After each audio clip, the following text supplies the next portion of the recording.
milieu dans lequel vit l'individu conditionne la santé ou la maladie. Et je pense qu'à l'heure actuelle, la ville conditionne plus la maladie que la santé. Au fur et à mesure que le côté industriel s'est développé, donc ça date de 150 ans d'âge à peu près, je pense que le milieu a changé. On a commencé à artificialiser quelque chose et il est vrai que notre civilisation, nos villes, se sont développées avec une densité de population très importante. Et il est vrai que les individus sont comme les fruits, quand on les entasse, ils finissent par pourrir.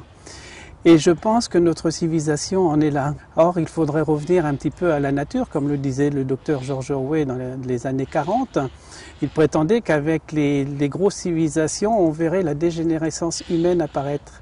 Et il est vrai qu'on a vu les maladies aiguës apparaître, on a vu les maladies chroniques et on a vu les maladies dégénératives, à tel point que le cancer, à l'heure actuelle, paraît être sans issue. On ne peut pas trouver des guérisons par rapport aux maladies dégénératives, puisque c'est un point final au côté artificiel de notre mode de vie.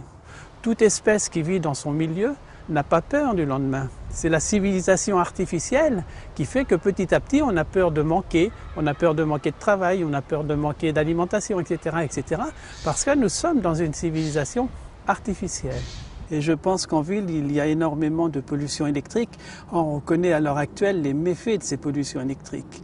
Je pense sincèrement que ça déstabilise la cellule humaine et on parle déjà de cage de Faraday, c'est-à-dire de perturbations électromagnétiques. Hein, rappelez-vous des expériences qui étaient faites déjà dans les années 60 sur des rats. On mettait les rats dans des cages de Faraday et les rats délaissaient les petits, ils commençaient à se battre. Peut-être que c'est ce que nous connaissons dans nos sociétés modernes. C'est-à-dire cette surpollution électrique perturbe peut-être aussi le mental de l'individu. Et l'être humain ne correspond pas au niveau de la physiologie à ce milieu pollué.